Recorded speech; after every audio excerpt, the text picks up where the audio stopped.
আদালত দর্পণ থেকে আজকে উপস্থিত করা হয়েছে একলব্য ফ্র্যাঞ্চাইজি শ্রী অনিল কুমার চট্টোপাধ্যায় মহাশয়কে।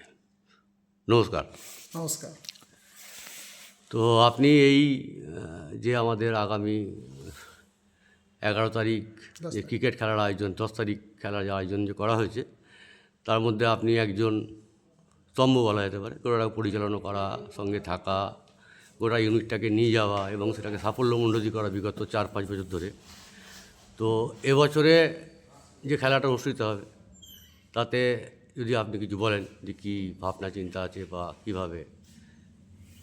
খেলা যত দিন যাচ্ছে খেলা তত পপুলার হচ্ছে, মানুষের হৃদয় স্পর্শ করছে।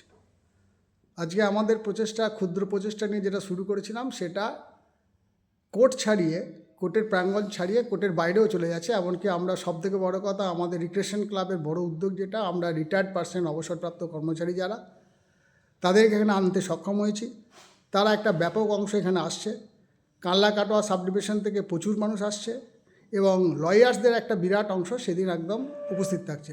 এবং খেলা যতদিন না হচ্ছে ততদিন তারা বিভিন্ন অ্যাঙ্গেলে আমাদের বিভিন্ন লোককে প্রশ্ন করছে, নিজেরাই কমেন্ট্রি দিচ্ছে, নিজেরাই মজা করছে। মানে খেলাটা মানুষের হৃদয়ে পৌঁছে দিতে পেরেছি রিক্রিয়েশন ক্লাবের এটাই সাফল্য। এবং এবছরে আমরা এটা আরও সাফল্যের দিকে নিয়ে যাব। এই কারণে আমরা প্রথম দিকে যে 4 জন ফ্র্যাঞ্চাইজি যখন আমি বর্ধমানে আছি, তারাই শুরু করেছিলাম। আমি বারবার নামগুলো বলছি না, আপনারা বুঝতে পারছেন, নাম প্রতিবার একই নাম। সেই একই ব্যক্তিরা নিশ্চিতভাবে থাকছে। তার সঙ্গে আমাদের বড় সাফল্য যেটা, এক ঝাঁক যুবক তরতাজা যারা এই কোর্টের কর্মচারী, তারা আমাদেরকে সমানে দেয়ালের মতো কাজ করে ঠেস দিয়ে সহযোগিতা করছে। কাজে এবারে একটা বিরাট সাফল্য এবং অনেক চমকদারি, অনেক হৃদয় স্পর্শকারী অনেক কিছু প্রোগ্রাম এখানে থাকে। বাহ। এবার আপনার টিম প্রসঙ্গে বলি। বহু আকাঙ্ক্ষিত প্রশ্ন, যেটা বিভিন্ন জায়গায় আলোচনা হচ্ছে, যে একলব্য বিশ্বজিৎ মুর্মু ছাড়া খেলছে বা প্রথম বছর। তো বিশ্বজিৎ মুর্মুকে না পাওয়াটা, তার বদলে যে নতুন ছেলেগুলো পেলেন, খুব বাচ্চা ছেলে, তারুণ্যে ভরা ছেলে, 22 বছর 27 বছর বয়স, এটাকে আপনার আনন্দ দিচ্ছে? বিশ্বজিৎ মুর্মুকে না পাওয়াটা প্রাথমিক একটা চরম ধাক্কা আমার কাছে ছিল। অস্বীকার করার কোনো রাস্তা নেই। একলব্য এবছরে বিশ্বজিৎ মুর্মু ছাড়া টিম করার কথা ভাবতেই পারেনি। কিন্তু দল করাটা আমার উপর ডিপেন্ড করে না, আরও 7-6টা ফ্র্যাঞ্চাইজি থাকে।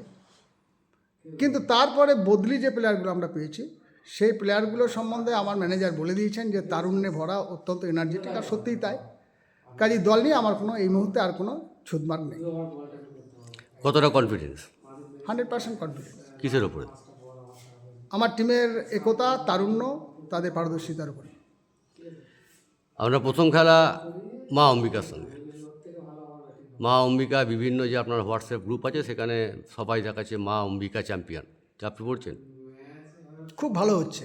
এই কারণে ভালো হচ্ছে, মা অম্বিকা চ্যাম্পিয়ন মানে মা অম্বিকা খুব শক্ত টিম, একটা বিরাট অংশের মানুষ মনে করছে না। সত্যিই তারুণ্যে ভরা। শক্ত টিমকে হারিয়ে যে আনন্দ পাওয়া যায়, দুর্বল টিমকে হারিয়ে তার আনন্দ পাওয়া যায় না।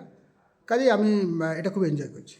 মানে যারা বলছে মা অম্বিকা চ্যাম্পিয়ন, তাদের একটা ভুল প্রমাণিত হবে। চ্যাম্পিয়ন বলাটা তো তার প্রেডিকশন, সেটা ঠিক নাও হতে পারে। ভুল প্রমাণ করার চেষ্টা করব। ঠিক। আপনাদের প্রধান অস্ত্র ব্যাটিংয়ে? ব্যাটিং অবশ্যই, তার সঙ্গে ধুরন্ধর বোলিং যে টিমটা। না, প্রধান অস্ত্র ব্যাটিংয়ে না, সেম ব্যাটিং বোলিং। মানে আপনার ব্যাটিংয়ে যে এক্সপার্টাইজ কিছু নেই, যে এই ব্যাটিংটা করবে? আমার ব্যাটিংয়ের সবথেকে বড় একটা ব্যাপার রয়েছে এই মুহূর্তে, আমার মনে হচ্ছে, জানি না কী হবে মাঠে, প্রথম 5 জন প্লেয়ারকে যে কোনো মুহূর্তে যে কোনো পজিশন নামানো যেতে পারে, সেরকম একটা জায়গায় এসেছে বলে মনে হচ্ছে প্র্যাকটিস দেখে। আচ্ছা, আপনি যদি প্রথম রাউন্ডে জিতে যান, সেকেন্ড রাউন্ড ম্যাচে আপনার পড়বে হয় কিংসের সঙ্গে বা চ্যালেঞ্জারের সঙ্গে। দুটো টিমই ভয়ানক টিম। একদিকে আপনার পুরনো ধরুন ভাই বা আপনার টিমের প্লেয়ার বিশ্বজিৎ মুর্মু আছে, অপরদিকে হরদা সেক্রেটারি আমাদের ক্লাবের, তার ছেলে তিয়াস রায়চৌধুরী আছে। এই দুটো টিম যদি যে কোনো একজনকে আমাকে খেলতে হবে, সেক্ষেত্রে সেই ফাইনালকে কিছু ভীতি দেখাচ্ছে? 2 বছর আগের একলব্যের মালিক হলে বলতাম হ্যাঁ ভয় লাগছে, সমীহ লাগছে। কারণ একজন রিক্রিয়েশন ক্লাবের সেক্রেটারি, একজন আমার মনের মণিকোঠায় থাকা প্লেয়ার, আর একজন আমার সন্তান তুল্য তিয়াস, অত্যন্ত আমার প্রিয় খেলোয়াড়। কিন্তু এখন ওই প্রফেশনাল প্লেয়ারদের কাছে থেকে আমরাও প্রফেশনাল হয়ে গেছি। আমরাও মনে করছি ওই খেলার 6-6, 12 ওভার আমরাও প্রফেশনাল।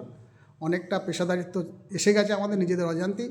কাজে খেলার মাঠে 6-6-12 ওভার কাউকে রেয়াত করা হবে না। ফাইনালে কার খেলা দেখতে চাইছেন, কোন দুটো টিমের? আমি আগেও বলেছি, ফাইনালে দুটো ম্যাচ খেলে যে জিতবে সেই দিনে সে সেরা, অন্য টিম হয়তো আরও সেরা থাকবে। তবে আমার মনে হচ্ছে, কেন জানি না, এলিট আর টাইটানের মধ্যে যে জিতবে সেই ফাইনালে আমার মুখোমুখি হবে মানে ফাইনালে এলিট টাইটান ভার্সেস একলব্য, মনে হচ্ছে। বাহ। আর নতুন কিছু পরিকল্পনা? নতুন কিছু পরিকল্পনা বলতে আমরা বিগত বছরগুলোতে অভিজ্ঞতার ভিত্তিতে দেখেছি, যারা আসে বাইরে থেকে, প্লেয়ার শুধু নয়, বিশেষ করে ফ্যামিলি মেম্বার্স, তাদেরকে চা, কফি, জল এগুলো দেওয়ার ক্ষেত্রে কোথাও যেন আমাদের একটু ঘাটতি থেকে যায়। আমরা চেষ্টা করছি 100% সেই সমস্যা থেকে মুক্ত হতে।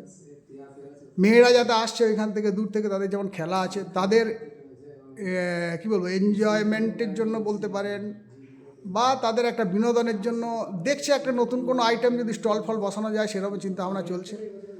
এবং সবথেকে বড় কথা, আমরা কানলা, কাটোয়া, বর্ধমান, দুর্গাপুর প্রত্যেককে আমার বাড়ির ফ্যামিলি মেম্বার হিসেবে ট্রিট করব। এই ব্যাপারে আমরা দৃঢ় সম্পর্ক। মার্গার একটা কথা রয়েছে, আপনি যে মাঝে একটা ফুটবল খেলা হয়েছিল, ওখানে একটা খুব দুরন্ত ভল্ট মেরেছিলেন জেতার পরে, তো সেই ভলটা কি নকআউট পর্যায়ে হবে না একবারে চ্যাম্পিয়নশিপ হওয়ার পরে হবে? ভল যাই বলুন, সেটা তো দেওয়া হয় যখন একটা শক্ত বা মানে প্রতিপক্ষকে, বা হেরে যেতে বসেছি, জিততে পারছি না, ড্রর পর্যায়ে যাচ্ছে, তখন একটা সাফল্য। এবারে আমার যা টিম মনে হচ্ছে সেরকম পর্যায়ে যাবে বলে মনে হচ্ছে না, খুব অনায়াসে জিতে যেতে পারে। কাজেই সে ফল নাও হতে পারে। না না, ফল তো আনন্দের ব্যাপার, বহিঃপ্রকাশ। আনন্দের বহিঃপ্রকাশ, এবার নতুনত্ব কিছু দেখা যেতে পারে। বাহ, ধন্যবাদ অনিলবাবু। ধন্যবাদ আপনাকে। আপনাদের প্রয়াস এগিয়ে যাও, চলুক, ভালো থাকুন। ক্যামেরায় আমি সঙ্গে আমি আলো দর্পণ থেকে সঙ্গে শিপু।